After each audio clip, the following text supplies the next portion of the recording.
Bismillahirrahmanirrahim. Assalamu alaikum, everyone. We are delighted to have you in this session. As online education continues to grow, ensuring fairness and honesty in assessments has become more important than ever.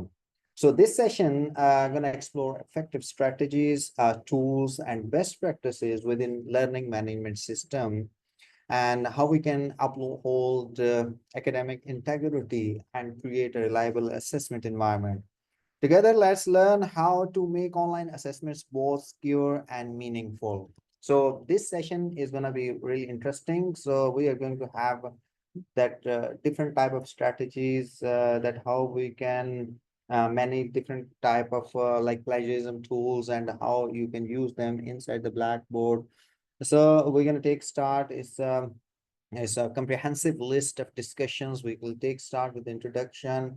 Then we'll discuss about the importance and definitely about the challenges and what kind of common issues for the online assessments. Then we will have a discussion about the role of LMS to maintain the integrity. And then we're going to have a lot of key LMS features which are going to be discussed in detail, and then how we can cater all these problems and challenges by using different kind of tools and plagiarism detection. I mean, like inside the LMS system and using some kind of tools over there. And we'll discuss about student sports and awareness, that how you can prepare the students that they need to stay away from the plagiarism. And sometimes the student have no idea about plagiarism, that what does it mean. So this is the responsibility for the teachers, that in start of the sessions in the first class, they need to tell them that what they have to do and what they don't. So we do have one case study about maintaining academic integrity through LMS, because we have been implemented the e-exam system by using the Blackboard. I was the member of this, of like all the organization team. So we do have a lot of different experiences, and I'm going to share with you that how you can manage the students by using the digital era, and by the different techniques and the technology, how you can cater all these problems, challenges, and you can convert them into the solutions, and we will discuss in the conclusion this one. So let's have a look that what is basically academic integrity in online assessment. Academic integrity basically refers to the ethical principles of honesty, fairness, and responsibility in the academic process. In this context of online assessments, means students submitting their own work, and they are going to avoid cheating, plagiarism, or any dishonest practices. So the basic purpose is to ensure that grades reflects genuine understanding and effort.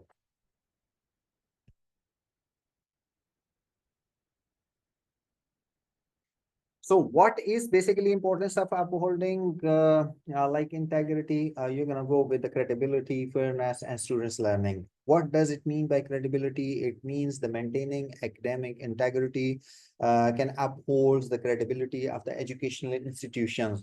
When students earn their grades through honest work, the value of their qualification remains unquestioned.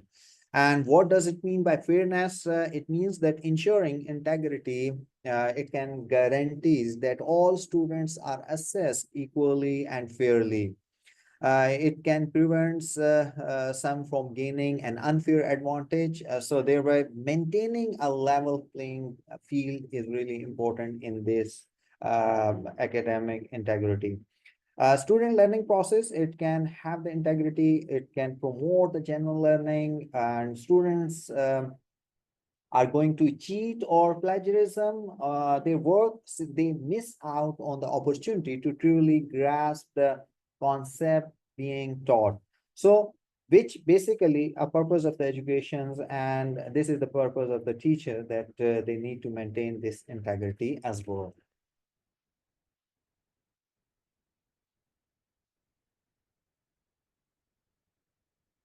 So what kind of challenges in ensuring integrity in digital environment? It gonna have the teaching, cheating, plagiarism, and unauthorized collaboration. So cheating means the lack of physical supervisions in online assessments increase the temptation to cheat, whether through using unauthorized materials or devices or receiving help from others. The reason behind, because once you got some solutions, some easiness by using the technology, on the other hand, there are some flaws definitely available that students are alone. Nobody is supervising them at that time in the online like quizzes or the exam system. So they can be have the temptation to go for the cheating, and cheating could be a different type of cheating, that you know that they can copy and paste from the internet. They can go with the unauthorized materials, and they can even take some kind of help from others as well. So plagiarism with easy access to vast online resources, because you know that now the era of the technology, we do have a lot of different techniques using ChatGPT and many other tools. AI tools are available that with one click you can bring a lot of different informations easily without doing having a lot of problems. So with easy access to vast online resources, students may copy answers or submit work that is not their own. So this is called plagiarism. There is a limited level of plagiarism is like sometimes once you are going to have some like research paper, there are around 20%. Some of the journals are allowing 20%, or some are less than this. They allow you to have some copy and paste work from others, but after citation. But more than this, it means your work is gonna be stop over there, or they do have a lot of plagiarism. So you need to remove this one.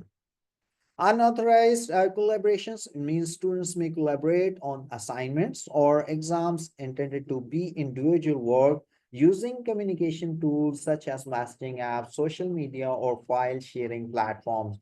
What happened like with the unauthorized collaborations? It means like you have assigned different kind of project which need to be done on the individual basis, but they collaborate with each other by using the technology, by different type of different means of communication, like messaging apps, social media, or different type of file sharing. So they can cheat the teacher's idea that that they need to have to work individually, but at that time they are going to share with each other, and they can have a different type of results over there, because they are all once someone have their individual integrity over there, they can I mean utilize their mind in a more positive way. But once they do have in their mind that okay, no problem, we have because we are not being supervised directly, so in this case they can collaborate with each other, and they can share the knowledge which is I mean like unauthorized over there. So, what kind of common issues in online assessments? Well, definitely, we just discussed about the plagiarism, collisions, cheating, identity fraud. So let's have a little discussions about this one. So plagiarism, this basically occurs when students copy paste content directly from internet sources or use someone else work without proper citation.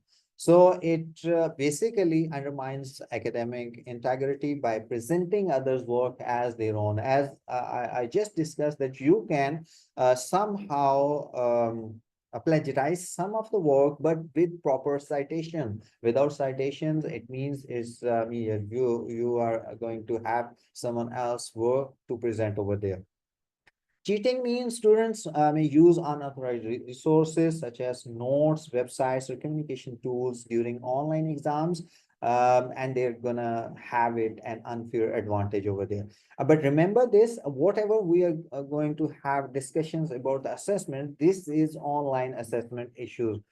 Sometimes in the face-to-face, you could have some different type of issues over there, and you need to resolve them in a different way. But right now we do have discussion about the online assessments.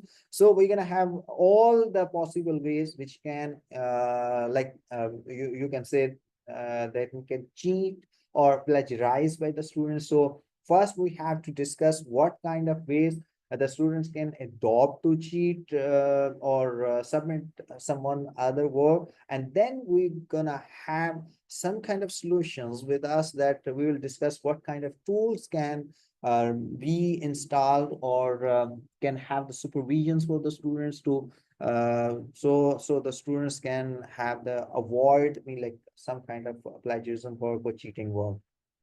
The next one is collusion. This basically happens when students collaborate or share answers during assessments where individuals' work is required and they are gonna violating exam guidelines. Because definitely in the exam guidelines that collusion is not recommended and it is prohibited, but students can go and violate this kind of exam rules.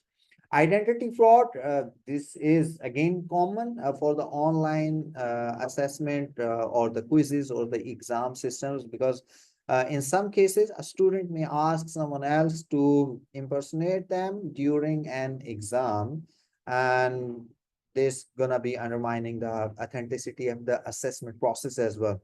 Because once you I mean, like assign some kind of quizzes to the students. At that time, student or teacher may not able to supervise that either my student is sitting over there and solving all these assessments, or they got some help from others and someone else is trying to help it out, because we have seen a lot of different type of identity frauds and students are quite expert in this one. So we need to follow up with this one. We need to see that how we can stop them by doing this kind of things. So here is what kind of role of LMS in maintaining integrity. Definitely the LMS in single sentence, if I mean like explain about LMS complete replica of the traditional education. Similarly, you are doing all the tasks in face-to-face and traditional learning. You're going inside the classroom, you're presenting some lectures, presentations over there, and you are giving them some assignments, and they are attempting all these assignments in the traditional environment in front of the teacher. Similarly, all these activities can be done online, and where it's been happening, that environment called LMS system, learning management system. Learning management system, basically a complete package of all the online education. You can have the live and virtual lectures over there. You can submit the assignments. You can send them quizzes, and you can share all kind of materials and supportive materials, whatever the students need over there. So a replica of traditional education in the virtual environment, that is called LMS, to basic understanding, to develop basic understanding. This is basically LMS. So how you can maintain the integrity in, and what is the role of LMS? Basically, learning management system like Moodle, Blackboard, and others, they can provide built-in tools and features. They are designed to help instructors to support academic integrity. So in all the online assessments, they do have the support to academic integrity inside the LMS system. Right now, if I'm not wrong, more than 800 vendors are working in the market for the LMS system. They do have their own companies. They are selling out their products with the different names, but the basic concept of the LMS is similar. You can find out different type of interfaces. Might be some are more familiar for the user, some are a little tricky, but the basic concept for the LMS would remain same over there. So these platforms offers a controlled environment where assessments can be conducted with various safeguards in a place. So that going to be reducing the chances of cheating or dishonesty. So this is a basic role being done by the LMS. So what are the key LMS features to mitigate academic dishonesty? It's gonna have the plagiarism detection tools and timed and randomized assessments. So all these tools gonna have a lot of connections with the to stop the teaching. So platforms like Turnitin, you all are, anyone who is doing the research, they are familiar with Turnitin. This is one of the platforms to detect your plagiarism. So they Turnitin are often integrate into LMS systems to automatically check students' submissions for similarities with existing content on the web, publications, or other student papers, because Turnitin do have one of the biggest database of the resources where once you upload your work or the paper, research paper, it can have the like similarity report you can generate over there. So this help identity copied or original work. It's gonna maintaining the academic integrity by detecting plagiarism. And the good news is now Turnitin basically integrate the AI tool as well. Earlier, it was not detecting the AI inside your work, but now Turnitin do have the like compatibility with the AI. So once you are going to generate the a report, similarity report, at that time one report gonna do have for the similarity of your work, the second one AI. So whatever the percentage of the text you've been copied or utilized by the AI tools, it can be detected over there. So be careful for your research. The next one is timed assessments and randomized questions. LMS platforms basically allow teachers to set time limits for assessment, so it can reduce the opportunity for students to seek external help. For example, you are going to set the timer for 30 minutes. This is really a very specific time, so they don't get chance to ask someone for the help. And randomizing questions from a question bank means that each student receives a slightly different version of the exam. That could make it harder for students to share answers. This is one of the best option, I believe, in online assessments, because once you are preparing some kind of question papers in the traditional environment, you cannot produce a lot of variety over there. But in online assessments, you're gonna create the question bank. For example, this is the semester one, and you have been added 60 questions. In the next semester, you have been added 30 or 40 questions. So it's not remain the 30 or 40, it's gonna be 90 or 100. So this question bank is increased day by day, and you can randomize questions in your assessments and during your quizzes, during your e-exam system. So at that time, for example, all the students sitting in one environment, they do have all the digital infrastructure where they can attempt their assessment, but everyone receiving a different questions. So it doesn't matter they are sitting on one location or they are being separated over there. They cannot cheat with each other. So these features basically help ensure that assessments are fair and minimize the chances of cheating. Surely.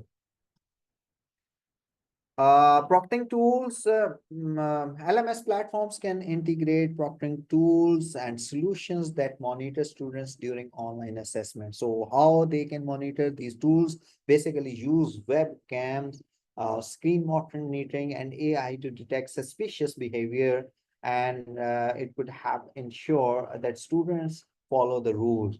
So they help replicate the physical supervision seen in traditional exams. Similarly, like you do have the exam, and in one classroom, there are 25 to 30 students been sitting over there, and one or two teachers been appointed to supervise them.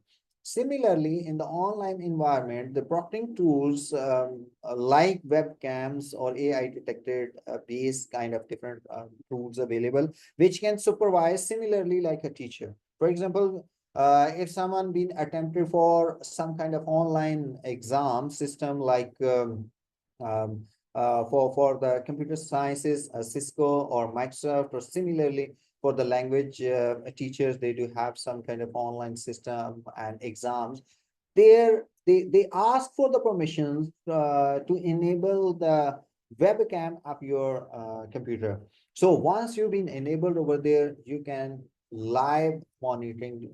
It doesn't matter if someone is not sitting behind you, or someone is standing in front of you for the supervision. This technology is going to follow all of your activities, and they've been recording over there. So this is one of way to go with the proctoring tool to manage all type of activities like listening skills for the English. I think so for the language teachers, they do have more understanding about these skills: listening, reading, writing. So whatever you are going to do over there, specifically in the listening skills, if it's been online, you can have the enabled webcams, so you can supervise them in a different way.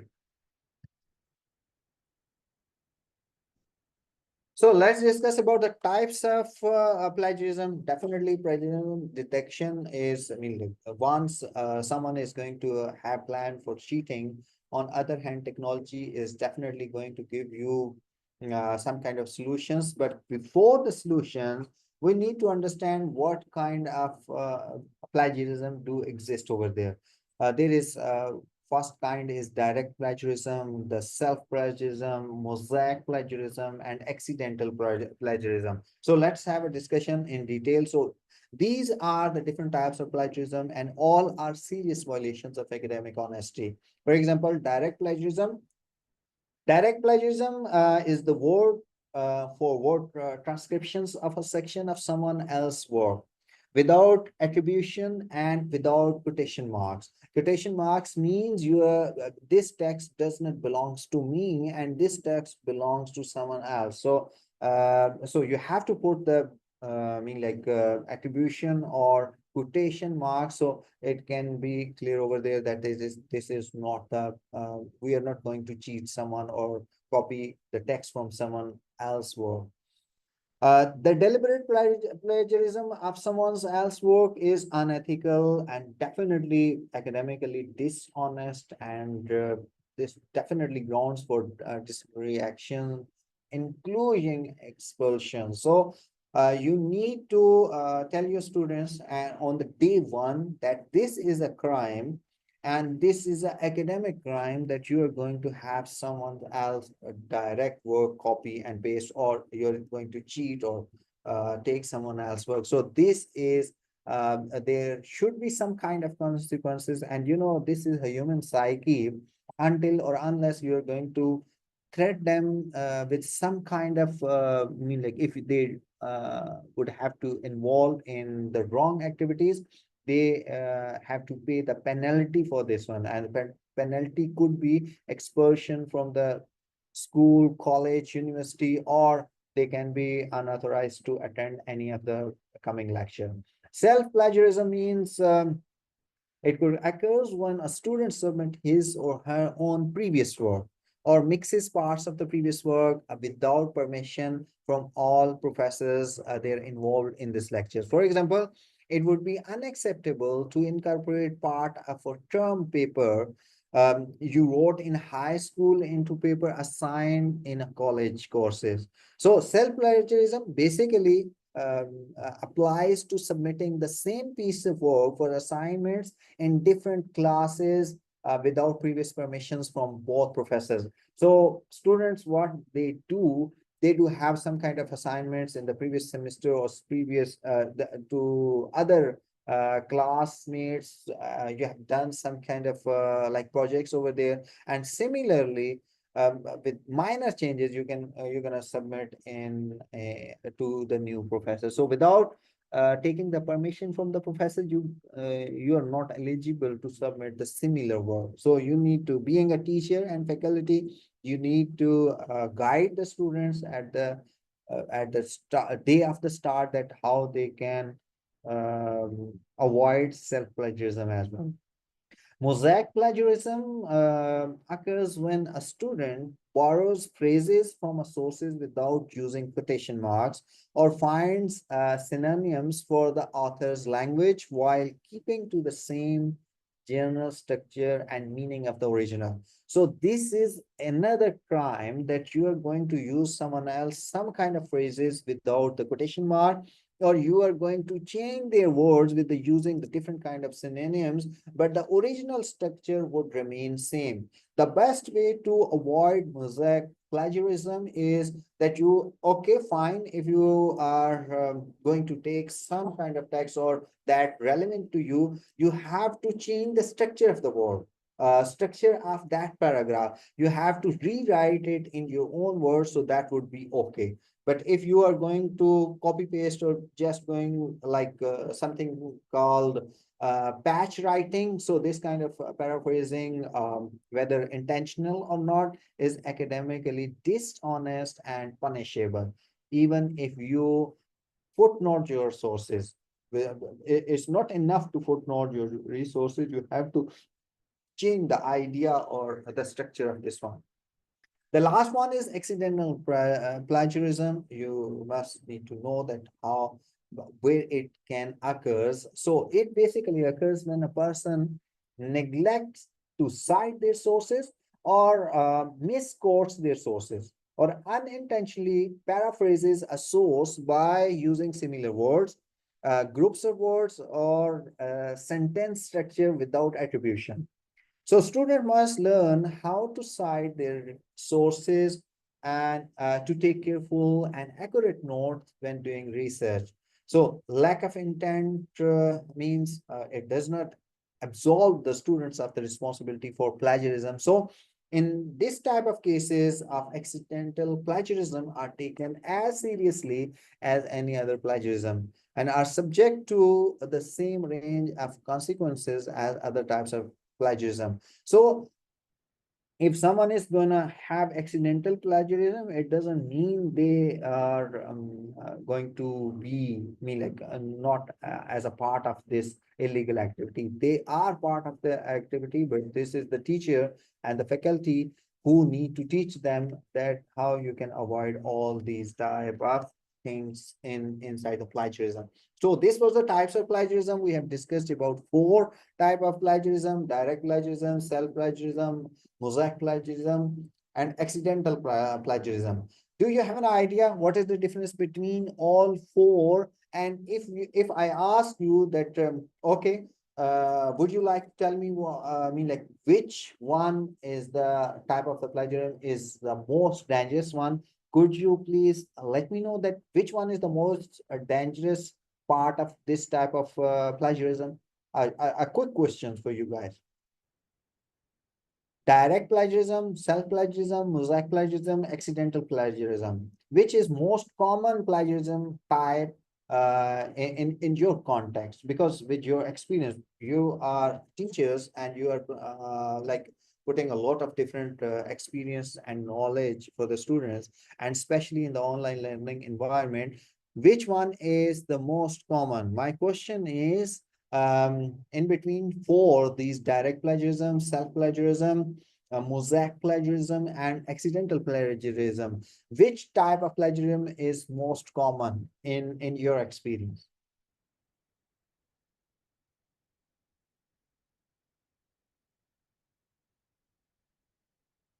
Okay, direct plagiarism. Good. Yeah, no, no, no. My question is, again, I'm going to repeat my question that in these 4 types of plagiarism, in your experience to teaching the online courses, which plagiarism type is more common among the students? Dr. Gulerana, direct. Okay, Dr. Mahajibi, indirect. Okay. It means the students are directly copying and pasting, because this is one of the most dangerous and more affectable, I believe, the plagiarism, because you're direct copy and paste, direct copy and paste. At the time of the semester start, any of any of the students been informed that this is a crime, academic crime?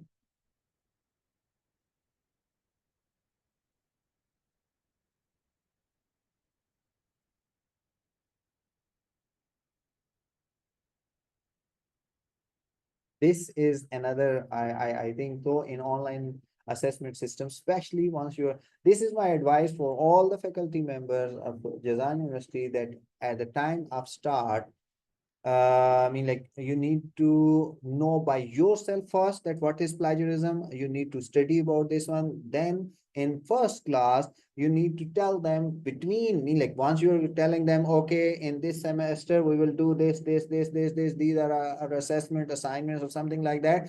You need to tell them that these types of plagiarism is not allowed. This is basically crime and this is a plagiarism. If you're not telling them, which I can get the idea from your answers.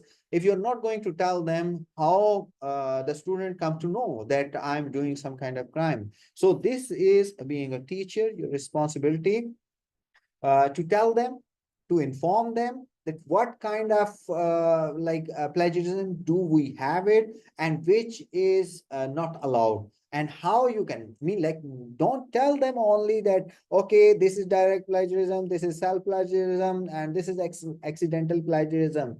Okay, fine, you have to tell them, but after that, give them some ideas that how you can, for example, someone else work, and how, if you want it and this is relevant to you, how you can make it your work.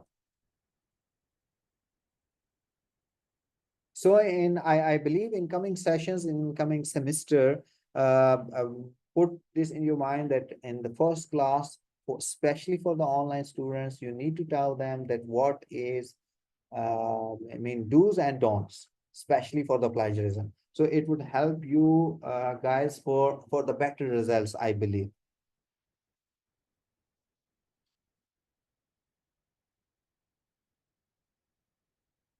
So now the time to discuss about the plagiarism detection tool, because first we bring the awareness that what is plagiarism, then we have discussed about the issues of the plagiarism, we have discussed about the types, and then the role of the LMS, and now the time started to discuss about that how you can stop and how you can detect the tools and different type of tools, how you can use it over there. So there are multiple tools available like Grammarly. So Grammarly in basically San Francisco, they provide its grammar improvement and AI driven writing assistance platforms. It can be available on free or paid premium and business plans. So Grammarly, basically, most of the faculty and the researchers used is to correct their grammatical mistakes over there. But they do have a lot of different options available. Now, in the premium version, you can find out there is magic button. Once you click on, you have to select your paragraph and click on that magic button, and it will give you a long list of options. What you would you like to prepare this text? Like, for example, you're gonna ask them, okay, I need it friendly, I need it more specific, official, I need it academic, I need some kind of formal. So whatever the command you select over there, they can change your paragraph accordingly, and it can be rewritten over there. So with some kind of changes, you can utilize this one. So Grammarly is one of the best tool to detect and correct your academic grammar mistakes, and it can improve by using different type of AI-driven writing assistance platforms. The second one is Paperator. Paperator or Paperator.com is a proofreading and grammar checking writing tool, and that is available free online or via professional edition. So it was acquired and is now supported by Barnes and Noble Education (BNED) since August 2018. I would like to mention over here that all the tools, either they are for the plagiarism detection tool, either they are going to have the improvement of the your text or grammatical checking over there. There are always two versions, basic version and premium version. Basic versions, you can go ahead and enough some time for the students. No need to go for the premium versions. Premium versions are basically for the researchers. They are going to have a kind of more professional work over there. So you can buy the premium version. It's not very expensive. Grammarly, I think, offering, I believe, 200 real or something for a year. So it's quite, you can say, affordable. So if you need, you can go for the premium version over there. The next tool is Pro Writing Aid. Pro Writing is a smart writing assistant. It gonna providing personalized advice on writing and plagiarism checks from the company of the same name in weekly. So there are different tools, different types of tools. As I told you, different platforms available, but their basic concept is similar. They are going to give you and they're going to facilitate you how you can avoid the plagiarism. The next one is Dupli Checker. Dupli Checker, or just duplichecker.com, is a free plagiarism checker, and it is supported by the site's ads. There are some kind of ads being supported on the website, so you need to be careful.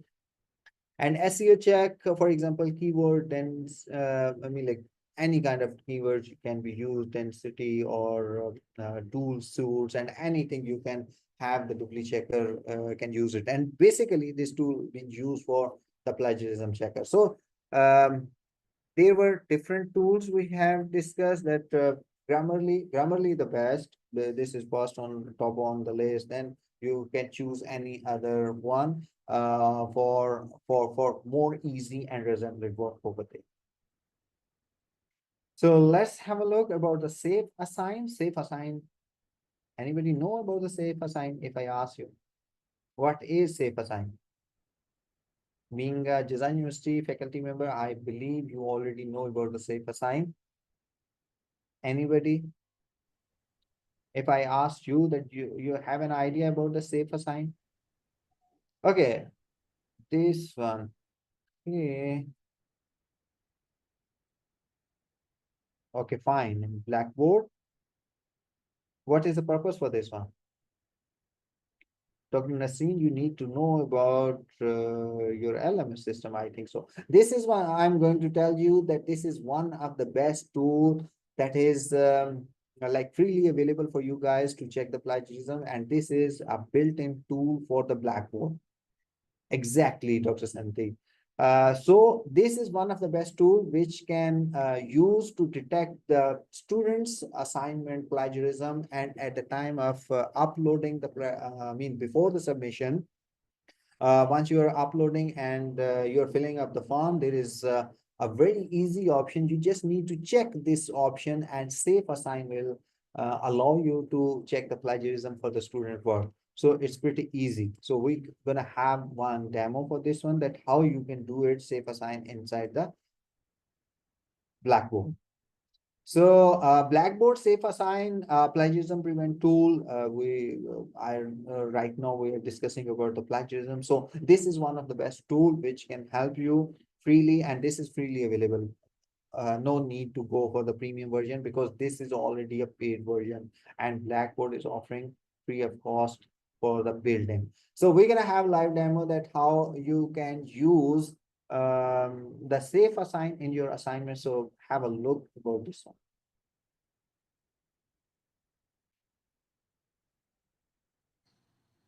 Hey everyone, this video is going to walk you through using Safe Assign and what it looks like on the other end once students submit a Safe Assign assignment. So I'm going to come into my Blackboard class, and I'm going to go into the folder where I have it. And I've already created an assignment, and I've already done one submission, but I'm going to show you how a student would submit as well. All right, so I created this assignment. So I went up to assessments and I selected assignment. And so I'll just show you the options I selected in order to turn on the Safe Assign option. So I gave the assignment a title. You can put directions here or anything that you want to for the students to access. You can also put files here, like if you had a rubric you wanted to attach or anything else, you can pop that in here as well. I did not put a due date on this one because I didn't want it to populate to the calendar. I had to add a point value because it's asterisk, so you needed to have that in order to submit later. I did multiple attempts just in case a student maybe accidentally uploaded one and then wanted to change it and then upload again. So instead of having to deal with back-end stuff there, I always use multiple attempts, but you can do a single attempt if you want. And then down here is what we're looking at. So this is basically, we need to discuss about the plagiarism tool using the safe assign. You doesn't need to do a lot of, doesn't need to know a lot of things over here, and you don't need to do a lot of things to cater or bring the this plagiarism tool. You just need to click at the time of submission of your assignments. You just need to check these two check boxes. Number one, check submissions for plagiarism using Safe Assign. So Safe Assign basically officially supports only English language, but clients are welcome to use Safe Assign with the language other than English. So there are some other languages supported over there, but the English is the basic language which means support for the Safe Assign. And the second checkbox, that is allow students to view safe assign originality report for their attempts. So if you check this one, students can see what they have done and how much data been copied from other work. So this is the only thing you need to do in your assignments while you are submitting assignment for the students. plagiarism tools. So if you want Safe Assign to be turned on, you want to check this box. And if you want the students to be able to see their Safe Assign originality report when they're done so that they can look at what they have been plagiarizing or maybe not plagiarizing if they've done a good job, it might be nice for them to see that and see what you see. I did not check the box here for exclude submissions from the institutional and global references database. What the global database is basically Blackboard at any institution, a paper that's submitted by a student. They keep that in their database, and so this way it prevents sharing of papers from class to class or institution to institution. And they also have the institutional document archive, so it contains all papers submitted to Safe Assign by users at North Allegheny. I made the assignment available so students can access it, and then I selected submit. All right, now to turn in, what a student would do, just like anything else, they would access the assignment. And just like any other submission, they're gonna browse their local files and they're gonna go find it. So whether they're on an iPad or their laptop, they still have to browse their local files. Here's the thing, Safe Assign only accepts certain file types. So if you had them write it in a Google Drive or a Google Doc, they need to download it as a PDF. And so once they download it as a So you need to tell the students that only these type of files they can upload it. For example, the Word file and PPT file. These are the major extensions which I'm telling you, but rest of all the extensions being available over here. So major extensions being like Word file, the PPT, the PowerPoint file, and the third one is PDF. All these three types of files, and mostly the students sending the assignments in these three formats, but rest of the formats also available over there. PDF. If they're on their iPad, they can put it in their Files app, and then they can find it via the Files app. If they're on their laptop, they can put it in their downloads or on their desktop or a folder, they'll be able to find it. So I just want to point out this piece again. The students can volunteer to submit their papers to that global reference database that we discussed earlier. So that's up to you if you want to make them do this, but this is a voluntary basis by students when they submit. So I'm going to actually find my file here. I'm going to attach it and I'm going to click submit. And so it will report in progress. So as a student, I can wait for this to upload and get that report. If I don't want to wait, as a student, that's okay. I'm going to show you from the teacher end what that looks like. All right, so everybody has submitted. I've had 2 assignments submitted. I showed you one, and I have another one previously submitted. So I'm going to go into my Grade Center, and I'm going to scroll over to my narrative writing assignment. And as you can see, I have submitted something. So I can click the drop down next to it and select attempt or grade attempt. And as you can see, it shows me that I'm viewing 1 of 2 gradable items. So like I said before, I've had 2 submissions. So it shows me the paper here. And right here is the safe assign. I have a 0% overall match, which that is good. The closer to 0 you get, the better. So I hit that drop down next to safe assign, and I'm able to view this originality report. So even though it says 0%, you may want to still view it. And it brings open a new screen. And so a short summary here, I can click that and it tells me this is low risk, that this paper may contain a few common words or phrases, but overall they're not seeing a match anywhere. So that is good news for this student. So now I'm going to go to the next student. And as you can see right off the bat, I see this student has an 86% overall match. That is bad. The closer you get to 100, that is not good. You know that they have sampled from around the internet. So if I click that drop down next to safe assign again, I get this little drop down area and I can view the originality report. And so right away, I can get a report summary that it tells me this is a very high risk paper.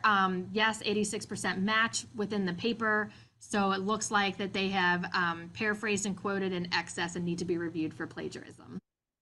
So this tool similarly works like Turnitin or any other plagiarism detecting tool. So I would recommend all the faculty members that if you want to check the plagiarism, go ahead and use the Safe Assign, and that is free, available for all of you. So what's really nice about this report is that it tells me from the global database, it shows me that it has sampled 2 papers and 2 student papers. So that's why sometimes that global database is nice. And then from the internet, what's really nice here is that it'll tell me the website that it got it from. And it's even color coded over here. So I can see like number 1 is right here.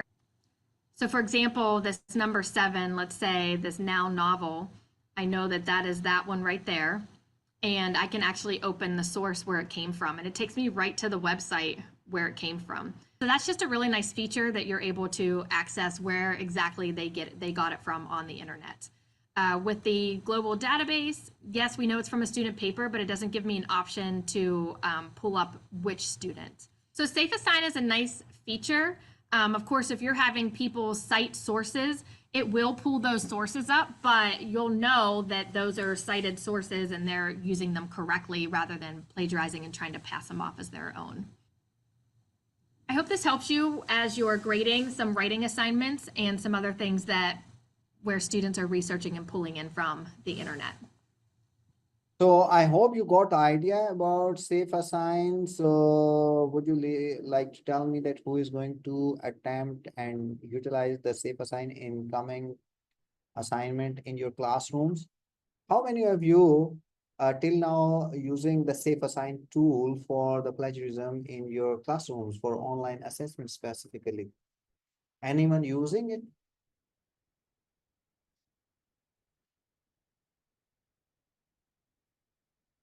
Great. Very nice. So anyone who is not using specifically for the student purpose, I would recommend that you have to go and utilize this feature. This is one of the best feature for plagiarism detection, and specifically especially it can share the report with the students so student can get an idea. But again, I would recommend everyone, all the faculty member, all the teachers, that at the start of the semester in the first class, once you are sharing all the guidelines with the students, please you have to share with them that how you can avoid the plagiarism. But before telling them how to avoid, you have to tell them what is plagiarism. So once they got the idea about plagiarism, they're gonna prevent themselves to cheat others. Okay, I would like to know one doubt regarding the doctor. Suppose students and properly. No, definitely handwritten would not be. I don't think so. I didn't check it over there. We can make the experiment, but I believe the technology need to know about the definitely the typed one, but I didn't make any experiment with the handwritten one. So we need to check. You also, Dr. Santi, you have to make the experiment and share with me what are the results. Thank you. So now we need to discuss about the best practices for designing online assessment, because this is really important for this one. So we're gonna have a discussion about this one. Okay, this is a little long discussion, but really important that once you are going to design the assessments, the e-quizzes, you need to, keep all these things in your mind so you can prepare a very good exam or assessment for your students. So diverse questions types, you're gonna have incorporate a mix of multiple choices, short answers, and problem solving tasks to evaluate different skills and understanding. Why I put this this slide is really important for most of the teachers. Might possible some of you may have an idea for all the diversity of the questionnaire or assessments, but some of you also using only multiple choices questions, true false, or like some kind of short answers, but rest of the list they are not using over there. So we gonna have a little discussion about these types, so you can see that there are around 16 types of questions you can add in your assessments over there. So when designing online assessments, you can use a variety of question types to promote diversity and inclusion in the content. You're gonna have format, delivery, and scoring. So some questions types you can use, they can include multiple choices. What does it mean? Like a popular question type that easy to check and review. So there are several type of multiple choices questions, including single select, multiple selects, and inline choices. True false, again, a very common type of questions. These are assessments where students choose between true or false for a given statement. Matching one, a type of assessment where students match two sets of data. Fill in the blanks, self-explanatory, that known as a no choice questions. Open-ended, they're also known as input questions. These questions are often used because they require subjective answers. Essays, definitely a type of question that can be used in online assessment. So, speaking a type of question that can be used in online assessment, this is also a part of, you can say, the assessment questionnaire. Randomization, it can shuffle both questions and answers choices to create unique versions of assessments for each student, minimizing the chances of cheating. So, being a faculty, you would need to use question banks for the randomization. It will pull from a pool of questions, and students can have different questions. If you are pulling less questions, then there are in, they should be in the pool. So what we have discussed earlier, that randomization of the question and randomization of the, for example, you're using the multiple choices questions. At that time, you can go ahead with the randomization of the questions as well as randomization of the answer. So for example, the option one with one student, a similar option might be available on the option number 4. So they can't cheat each other, because sometimes the one student's been selected number 1 options, rest of them they are follow them. So you can avoid all these type of things. So open book exams, this type of questions design assessment that allow students to use resources, encouraging critical thinking and applications of knowledge rather than rote memorization. So open book questions exams also available, so you can utilize them. So you have to keep yourself the guidelines for creating open book exams. You need to tell them that open book and take home exams are a method of testing, usually you can say an unsupervised environment that allows students to use textbooks, class notes, memory aids, and other references materials to complete the exam. So these exams basically can assess a range of competencies, but are especially useful like evaluating a student's ability for higher order of thinking, over their ability to recall factual information. A similar example for the IELTS exam, once you are attempting the reading exam, you could have the paragraph in front of you, and the audio's been running over there. You just need to choose the answer from this paragraph. So sometimes the toughest one, though it's been open book and everything is available in front of you, but if you are not quite interacted with this kind of questions, you can't be able to manage the to bring the answers over there. So frequent low stakes assessments, these are basically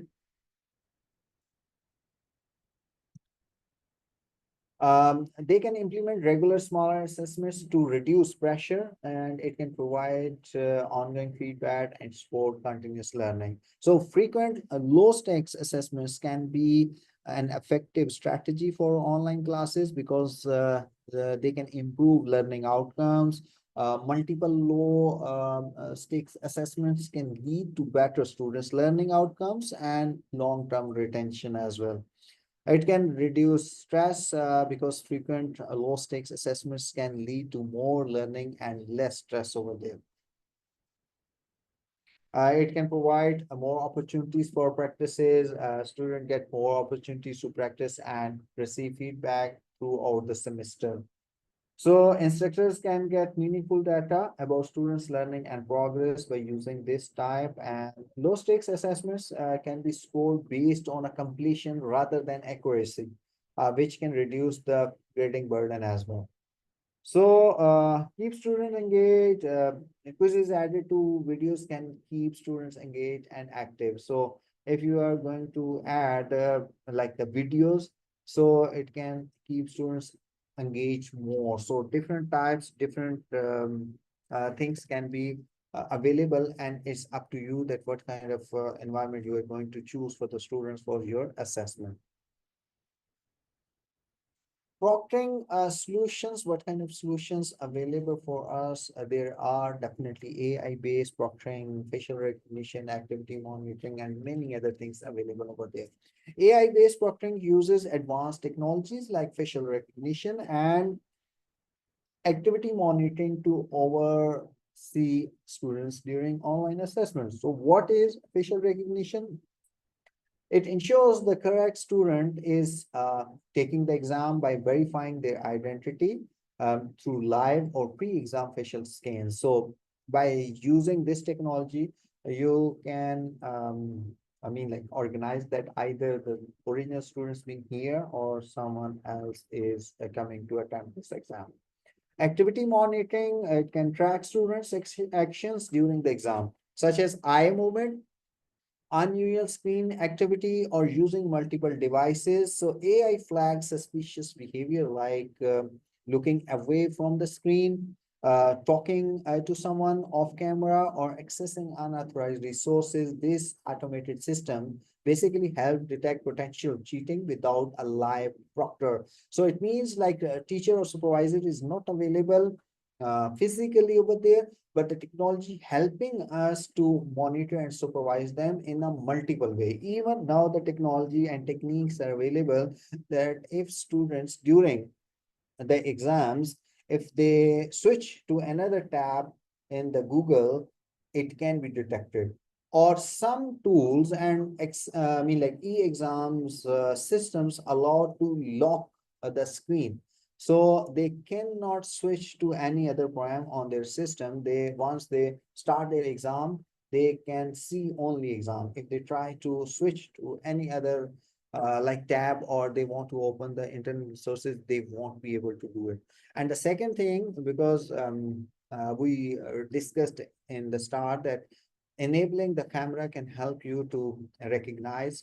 There are multiple ways to for the recognition, either the original students. The second one, during the exam period, if he try to do something like moving right, left, try to talk with someone, it can be recorded over there, and it's been you can say it is called activity monitoring.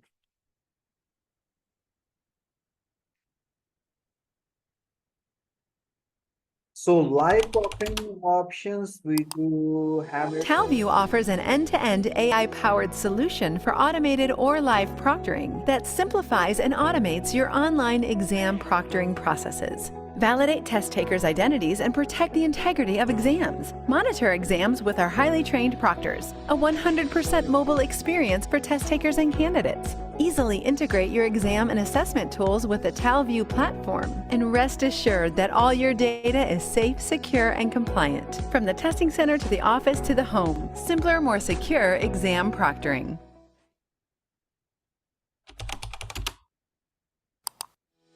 TalView offers an So live proctoring options like live proctoring basically involves a human proctor monitoring students in real time via webcam and screen sharing we just discussed.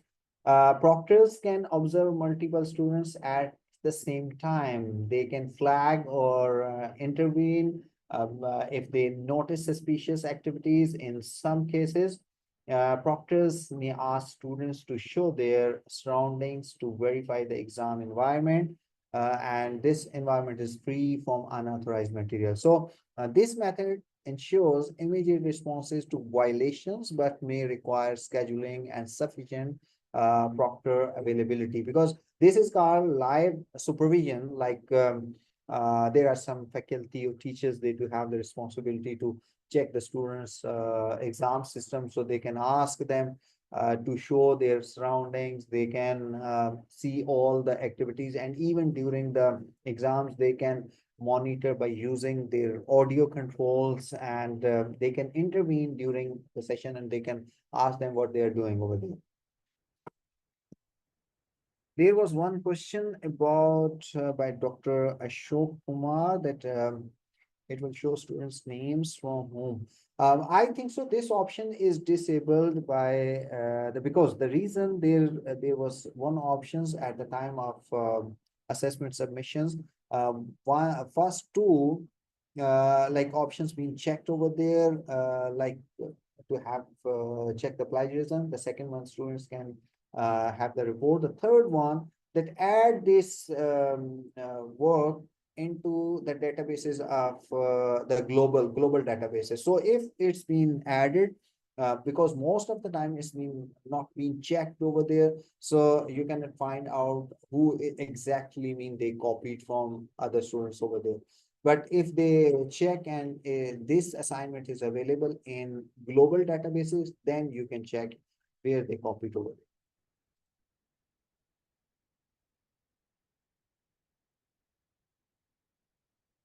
Ethical consideration and privacy concerns. AI and live blocking tools raise questions about student privacy, as they often involve continuous monitoring of personal spaces, screen activities, and even biometric. Some students feel uncomfortable or stressed under constant surveillance, which could affect their performance. Surely, this is ethical concern available. And the next one is privacy issues. Students may be required to share personal data such as facial scans or access to their computer screens, which raises concerns about data storage, usage, and potential misuse. So institutions need to address these concerns by being transparent about what data is collected and how it's being used, and implementing different type of strict data protection policies to safeguard student privacy. You know that there is one saying that nothing is free on internet. So whatever you're using as a free, that is basically not free. For example, Facebook or any social media accounts right now, they're not charging you anything, but you're using excessively over there, because they are selling out your informations. And you find out sometime you just talking about some kind of for example, you're talking about a pizza, you're talking about some kind of other branding cloth or something, and immediately you start seeing the ads in your social media account. So what is happening over there? Nothing is free. Once you are sharing your idea, once you're discussing something, so your mobile devices are listening you. So AI based tools are detecting your priorities, and they are going to show you the ads which been I mean, like you discussed just about you are hungry, you're feeling hungry, they're trying to show you different type of pizzas and burgers over there.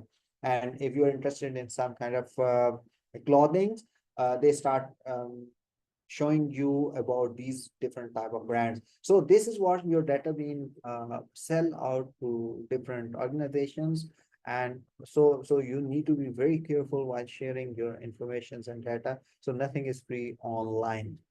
So I'm going to share with you a case study about the Jazan University, what we have implemented and what was the results over there. This was basically e-exam system in 2018. First time we've been deployed officially in Jazan University, and it was completely based on Blackboard.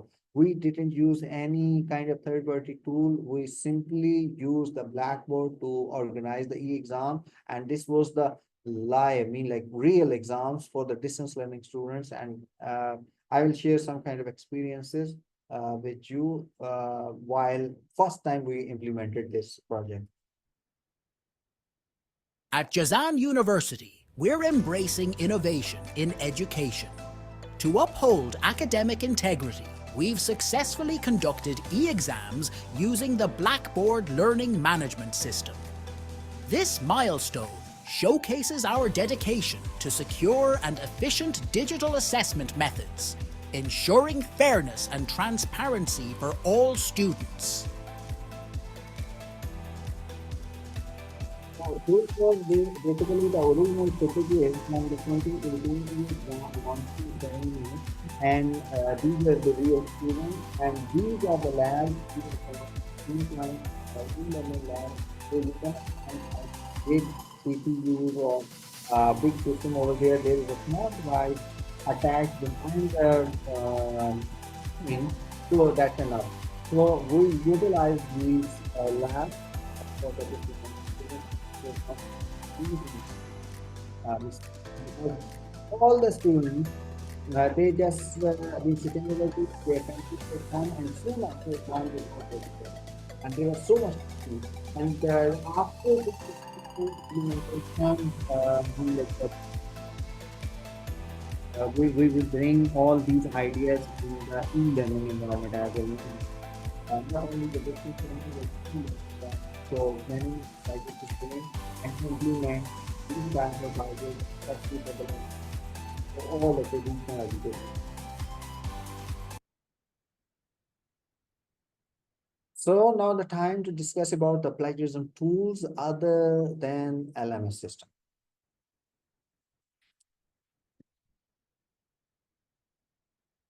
How Turnitin and Grammarly work? Turnitin basically checks submitted assignments for originality by comparing the content against its vast databases of academic papers, different type of websites, and other published content.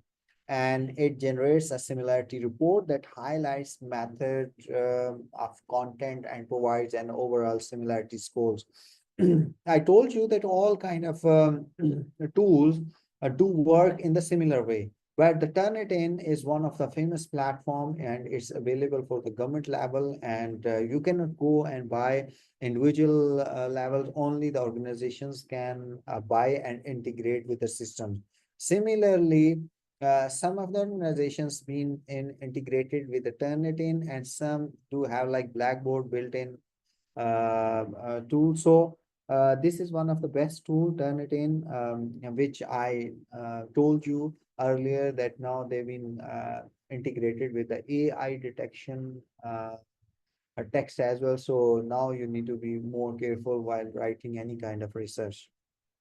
Grammarly, while primarily a grammar and a style tool, basically Grammarly also offers plagiarism detections by comparing text against web content and academic papers. It flags potential instances of the copy material, but that is not as accurate as Turnitin.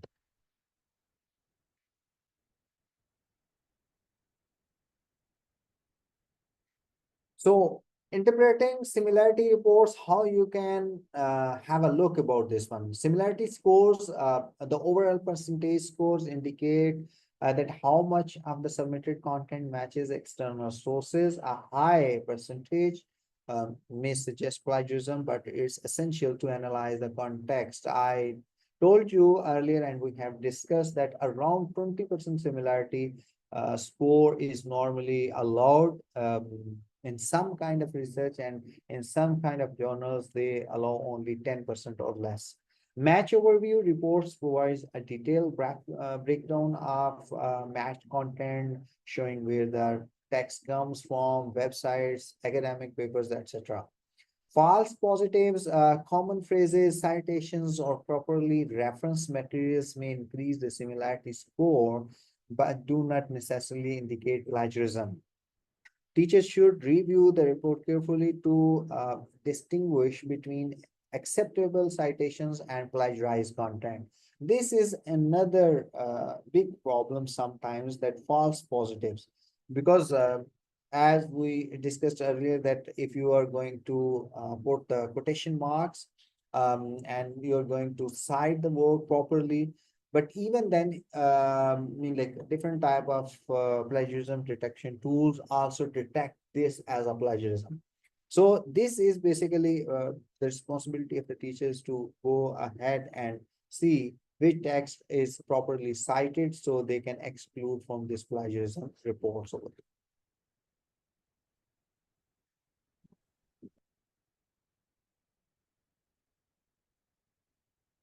there. Teachers can use the similarity reports to help students understand what constitutes plagiarism, and how to properly cite sources. By offering feedback, students can learn to improve their academic integrity.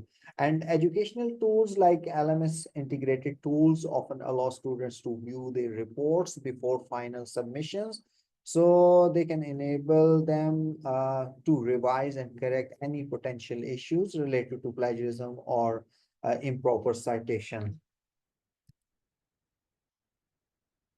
Monitoring and analytics about the LMS, basically tracking unusual behavior. LMS data analytics provides valuable insights during assessments. By analyzing students' behavior, a teacher can identify patterns that maybe indicate dishonest activities, such as rapid answer changes or inconsistent actions. So this data can help detect unusual behavior. So unusual behavior basically during the exam, such as excessive time spent on a single question or multiple reattempts within a short period, which would suggest teaching. So these are type of tracking unusual behavior activity.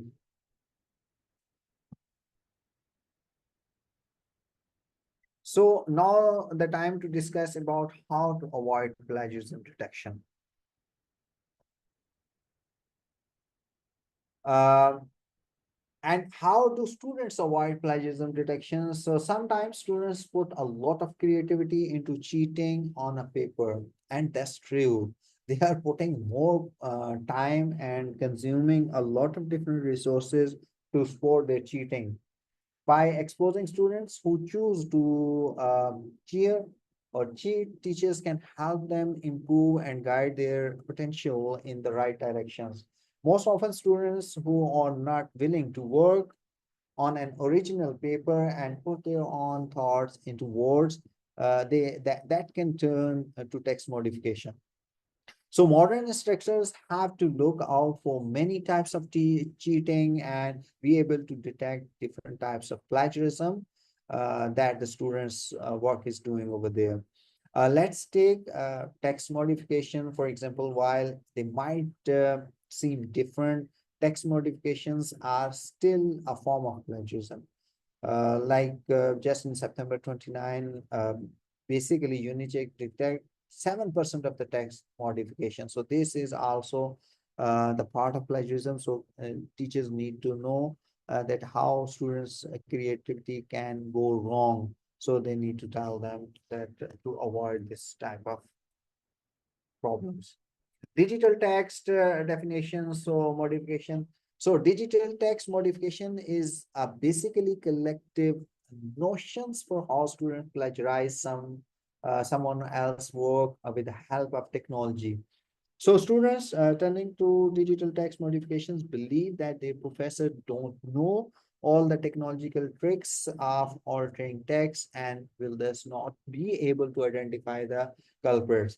However, an advanced plagiarism checker solutions can recognize numerous types of students cheating, even digital text modifications. So how? Digital text modification include different methods. Let's take a closer look at them below. So common ways students avoid plagiarism detection. Number one, letter substitution. So this is one type.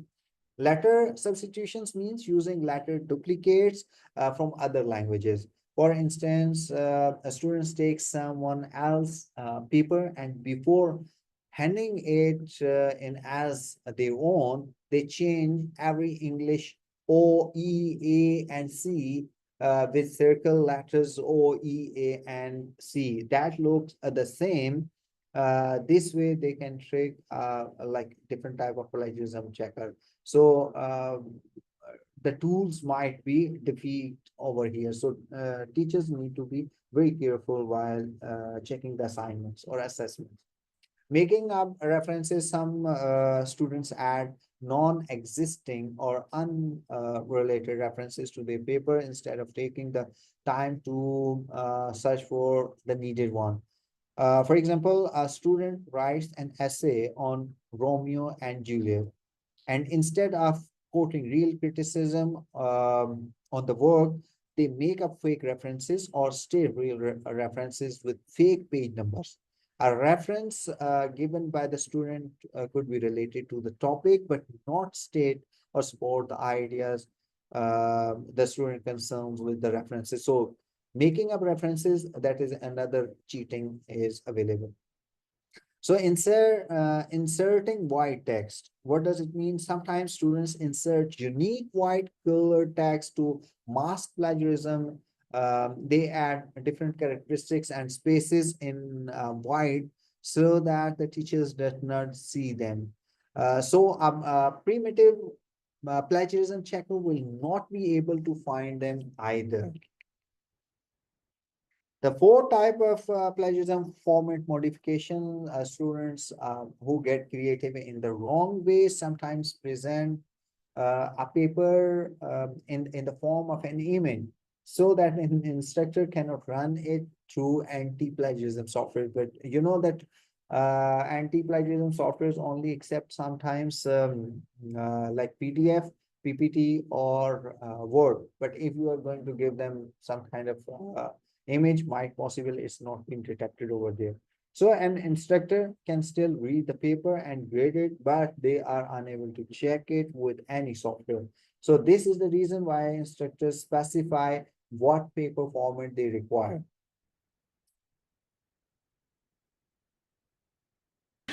And I So you prevent know what plagiarism is. You have it. also know the different types of plagiarism as well as the consequences. Then buckle up. In this video, I'll show you how to avoid plagiarism in 3 easy steps. But just in case you don't, no worries. Check out this video first. I'll wait. Step 1. Keep track of your sources. Sometimes you just simply forget where an idea is from. We get it. We're only human. That's why keeping track of the sources you use along your research is a great way to make sure that nothing slips through the cracks. We recommend compiling a list of citations as you are taking notes. This also allows you to easily go back and check where you found a phrase or idea to use in your paper. Step 2. Quote and paraphrase. When writing a paper, if you want to share an idea or a piece of information from a source, you must either paraphrase or quote the original text. To quote a text, enclose the quote in double quotation marks and include an in-text or footnote citation according to the citation style you're using. To paraphrase, you need to use your own words to explain an idea. You also need to include either an in-text citation or footnote citation. Check out these 2 videos to become an expert on quoting and paraphrasing. Step 3. Use a plagiarism checker. Most universities use plagiarism checkers like Turnitin to detect plagiarism in student papers. If you twitch upon hearing that name, you know what I'm talking about. Using a plagiarism checker before turning in your paper will help you to detect accidental plagiarism and understand plagiarism better. This way, you can make sure it's plagiarism free. Speaking of which, Scribner's Plagiarism Checker uses a similar scholarly publication database as most unis and helped over 100,000 students. So let us help you out too. It's linked below. Oh, and when you're browsing out there, be careful with using free plagiarism checkers. They often only compare your text to works on the internet, and some would even add your paper to a database. If you So how can I prevent? I mean, like in the video, you have all been, already seen that how you can prevent the plagiarism, because writing tasks often feel overwhelming to students. So there is the temptation of plagiarizing written work. Written resources have become more easily available on the internet. So students may not have a clear understanding of what constitutes plagiarism in each of their courses. So that's what I discussed earlier, that being a teacher faculty member in the start of the semester, you need to inform the students that what they can do and what they can't do. So this is the responsibility of the teacher. So clearly define plagiarism. At the beginning of the semester, we discussed a lot of time that why it's important in the syllabus, and verbally give students a clear definition of what constitutions plagiarism and what is considered appropriate collaboration. Note that these definitions may differ from one faculty members to another and from one course to another. So it is especially important to make our expectations clear to students in each course we teach.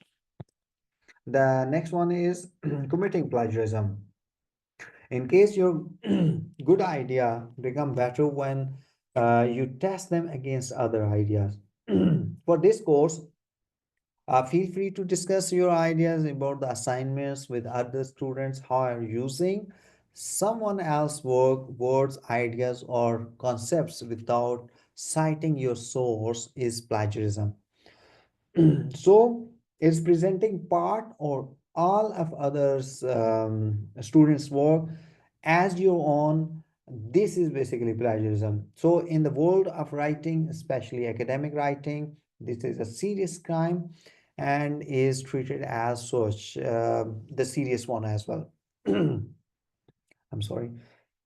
Anyone who commits plagiarism, receives a failing grade for the entire, because as I told you, without the threat, they won't be going to avoid all these activities. So being a teacher, you need to tell them that if you fail, to avoid the plagiarism, you are going to fail in the grades section as well. You're not going to get or might possible the entire course and be referred to be appropriate dean's office for further disciplinary action. So this is what, like, sometimes it happens, the students can avoid the plagiarism. They can go ahead with provide examples of proper citations, give students examples of how and when they should credit the work of others in their writing. So this way they will have concrete cases to which they can refer when questions arise. So being a teacher, you need to tell them, if you want to cite someone else work in your work, so what is the way, what is the proper way to cite the others work in your work.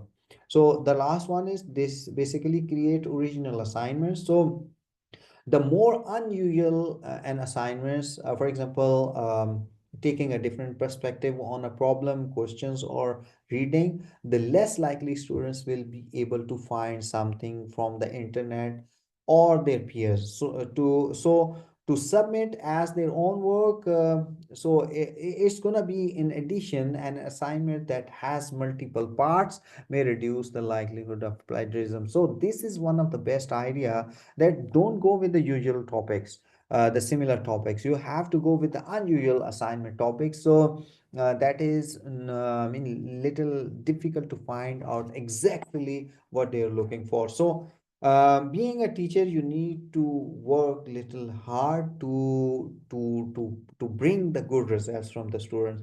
If you are not going to tell them what is plagiarism, you're not going to tell them how to avoid the plagiarism, you are not going to tell them how to cite others work in your work, so being a teacher, you can expect they can bring the original vibe. So I would recommend everyone that in coming semesters you have to tell them the proper definition of the plagiarism, and you have to tell them the way to avoid the plagiarism. So in this scenario only you can have a lot of different like the original work with you. That's all from today's session. So the conclusions and key takeaways on maintaining academic integrity is that use tools like plagiarism detection, protecting, and LMS analytics to maintain a fairness in online assessments. You're going to have importance of LMS tools. You can the LMS tools and design assessments that encourage original thinking and critical engagement. Call to action, implement these strategies to promote fairness and integrity in your assessment. If you have any questions, now is the time for you. Already your mics are open, so if you want to discuss something you can. I try to bring the ideas, the original ideas. I try to equip you guys with the latest techniques. So I hope you got this session like worthful, and you're gonna implement these techniques and ideas in your classroom as well.